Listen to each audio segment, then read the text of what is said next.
el tema de las ISAPRES y vamos a analizar la reforma constitucional que fue aprobada en su idea de legislar por la Comisión de Constitución del Senado y que es una alternativa a la ley corta que presentó el gobierno. Bueno, vamos a conversar con el senador independiente del Partido de Formación Demócrata, Matías Walker, uno de los autores de este proyecto.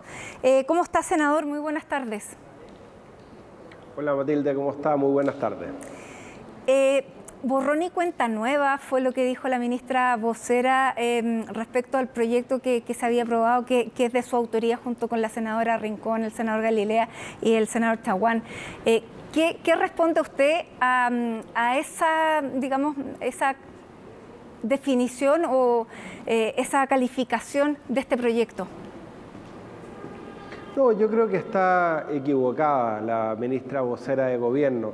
Lo que hace este proyecto de reforma constitucional que presentamos en diciembre del año pasado, liderado por la senadora Jimena Rincón, es validar la tabla de factores de la superintendencia en la que se basa el fallo de la Corte Suprema, y estamos recogiendo el llamado que ha hecho la propia vocera de la Corte Suprema, la ministra Ángela Vivanco, a legislar. Ella dijo, bueno, nosotros hemos establecido este fallo, ¿no es cierto?, que obliga a la ISAPRES a devolverle a su usuario 1.400 millones de dólares pagados en exceso, ¿no es cierto?, en ausencia de legislación que, entre otras cosas, permita ajustar los planes.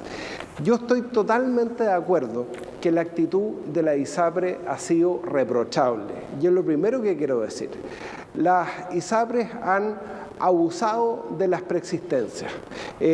Muchas veces ha habido incumplimientos crueles, incluso, de las obligaciones que tienen con los afiliados. Pero la solución no es terminar con la ISAPRES. La solución, Matilde, no es producir una migración excesiva, no quiero decir forzada, pero indirecta, de los usuarios del sistema privado y del sistema público. Porque estamos hablando de 3,3 millones de usuarios del sistema privado, 300.000 que tienen una enfermedad catastrófica, que están en el GES, que es muy difícil que los acepten en un seguro complementario por las preexistencias en otra parte. Y estamos hablando, en dichos del senador Juan Luis Castro, de 5 millones de usuarios de FONASA que se atienden en clínicas privadas. Porque el propio proyecto... Bueno, pero las gobierno, clínicas privadas no tienen corta, ningún problema porque siguen prestando el servicio al que se lo pague. Ahora, senador, este proyecto lo que hace es subir el precio base mientras baja la tabla de factores. Es decir, a una persona que le tenían que devolver, ya no le van a tener que devolver porque le subieron para netearlo.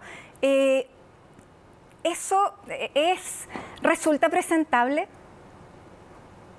A ver, lo primero, Matilde, ojalá que su aseveración fuera así, que esto produciría un efecto neutro para las clínicas privadas, pero la propia autoridad de gobierno no estoy diciendo neutro, lo que estoy diciendo neutro es el cobro para las personas, es donde se netea. Sí, pero Matilde, es que detengámonos un segundo en esto, que es lo más importante.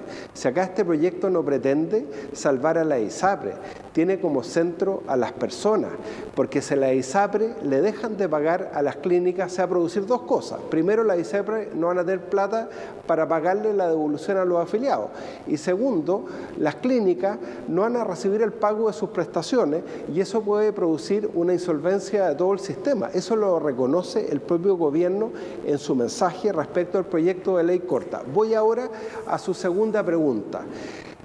Todos entienden, el gobierno entiende que tienen que ajustarse los precios. Lo que pasa es que no se atrevió el gobierno porque tiene dos almas a establecerlo en su proyecto. Pero nosotros estamos diciendo dos cosas. Primero, que eso tiene que respetar la tabla de factores de la superintendencia y por lo tanto no se puede discriminar por género, no se puede discriminar por edad, no se puede discriminar por sexo y tiene que mantenerse la gratuidad para los niños menores de 2 años y no se les puede considerar como carga, sino hasta que cumplen 2 años. Segundo, nosotros lo que proponemos es que los ajustes no los fije arbitrariamente la ISAPRE, que los fije la Superintendencia de Salud.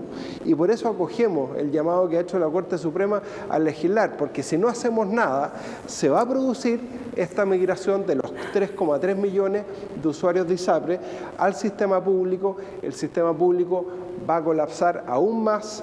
Sabemos que hubo 40.000 chilenos que murieron en listas de espera el año 2021 en el sistema público, Senador, un 25% de ellos diagnosticados con cáncer. Entonces, acá hay que evitar las personas las que palabras pasen, altisonantes, claro, y hay que buscar una solución. Acá nosotros proponemos una Senador, solución. ¿me puede escuchar? Si el gobierno tiene una mejor, mucho mejor. Ya. ¿Por qué no dejar que las ISAPRES paguen cuando no tienen ni siquiera un plazo determinado para pagar? Pueden terminar pagando como la deuda subordinada de los bancos del año 80 y pueden terminar pagando en mucho tiempo, pero saldan su deuda. El tema es que hay que asegurarles ahora cómo poder seguir cumpliendo y teniendo los flujos necesarios. Pero ¿le parece que haya que netear las deudas para que no paguen? Claramente esto no le puede salir gratis a las ISAPRES.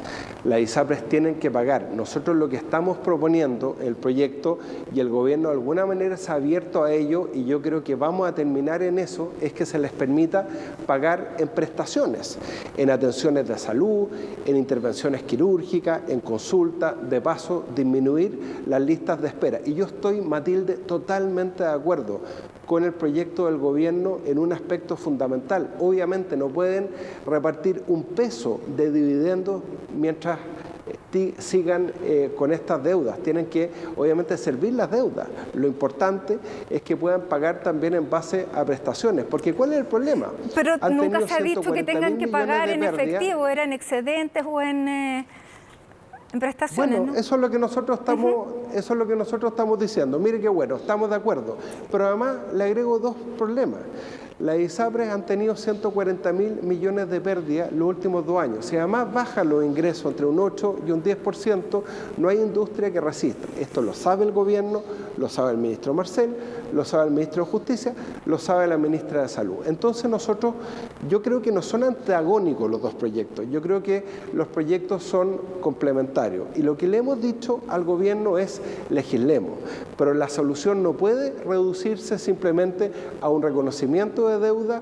Paguen los 1.400 millones de dólares, páguenlo en efectivo. Usted se puede cambiar a FONASA y vamos a licitar seguros complementarios. El gobierno sabe que esa no es la solución, porque va a producir un impacto, estoy utilizando las palabras dichas por el gobierno, financiero, tanto en las ISAPRES como en las clínicas privadas, donde además se atienden 5 millones de usuarios de FONASA en la modalidad de libre elección. Ahora, senador, también las pérdidas de las ISAPRES han ido disminuyendo porque las pérdidas tenían mucha relación también con la pandemia y con la cantidad de licencias médicas que se estaban pagando. Este año, ya en lo que va del año, llevan, claro, 2 millones de dólares en pérdidas, pero el año pasado eran 21. Por lo tanto, también se va equilibrando la deuda con el ingreso. No le digo que la situación no sea difícil hoy, pero lo que me parece es que tal vez porque si hoy se aceptara esto, subir el precio base mientras baja la tabla de factores, lo que terminarían pagando es solamente lo que cobraron por los menores de 2 años desde abril del 2020. Claro, corríjame usted si estoy equivocado en las cifras. Entiendo que el superintendente habló de 21.000 millones de dólares el año pasado, en el primer trimestre, que ahora bajaron a 2.000 millones, sí. ¿No es cierto? Bajaron en una cifra no eran 2 considerable. millones de dólares, sí. No son 2 millones, ojalá fueran 2 millones, sí. Son 2.000 millones. Qué bueno que se ha bajado. Felicitaciones al superintendente de Salud, Víctor Torres, un doctor muy profesional, con una larga trayectoria en el servicio público, que yo le creo cuando el doctor Torres dice que no pueden desaparecer las ISAPRES y que el gobierno no está buscando eso.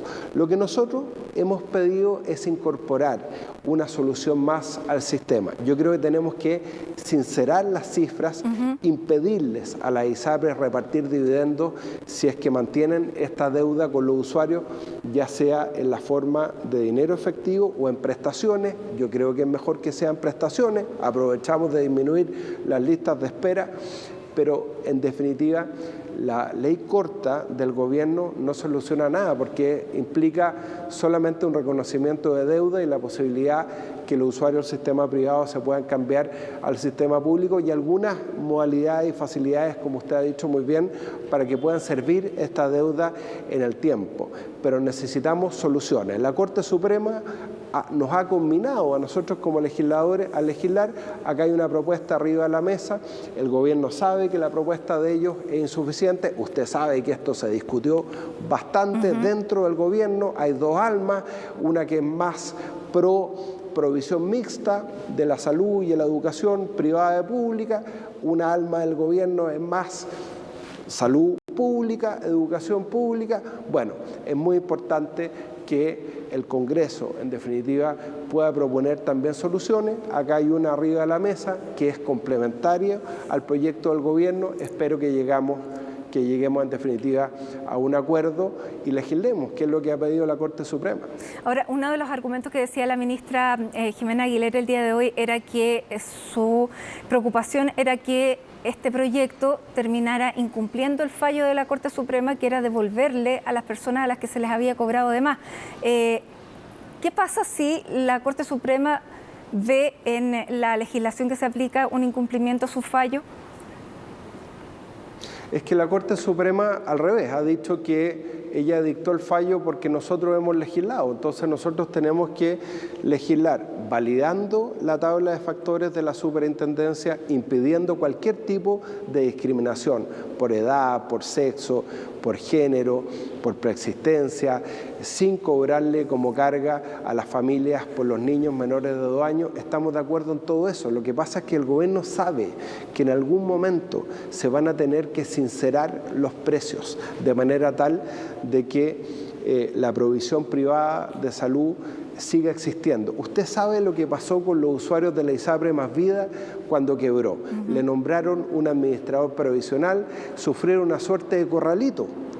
No podían salirse de la ISAPRE, no podían entrar otros, no podían obtener reembolso de sus prestaciones en ninguna parte y fue una pesadilla. Nosotros queremos evitar esa pesadilla para 3,3 millones de usuarios del sistema privado y sabemos que el sistema público requiere soluciones en infraestructura. Tenemos que fortalecer FONASA, tenemos que fortalecer la modalidad de libre elección, los seguros complementarios, pero no a costa de 3,3 millones de usuarios del sistema ISAPRE, 300.000 que tienen una enfermedad catastrófica y que no pueden, bajo ningún punto de vista, tener suspensión en recibir sus prestaciones médicas. Senador, bueno, usted está diciendo que también había cierto resquemor por parte del gobierno de sincerar las cifras, de asumir el costo. ¿Usted cree que está socializando el costo de tener que dar una salida más llevadera a las ISAPRES con el Congreso? Hay dos almas dentro del gobierno, Matilde, y usted lo sabe. Hay un alma que dice, bueno, tenemos que cumplir el fallo de la Corte Suprema, hay que devolver esta plata y estas personas se pueden cambiar a FONASA, al sistema público. Hay otra alma dentro del gobierno que entiende que el tema es mucho más complejo, que tenemos que garantizar la supervivencia financiera del sistema privado y del sistema público de salud, que deben coexistir, que los usuarios de atención de salud, los pacientes en nuestro país necesitan más oferta de prestaciones de salud, más alternativas y no menos. Bien, senadora, atentos a cómo sigue entonces la discusión de este proyecto que ya está más avanzado que el del gobierno, así que vamos a ver cómo sigue. Muchísimas gracias por este tiempo con nosotros, que tenga una buena tarde. Gracias, Matilde, buenas tardes.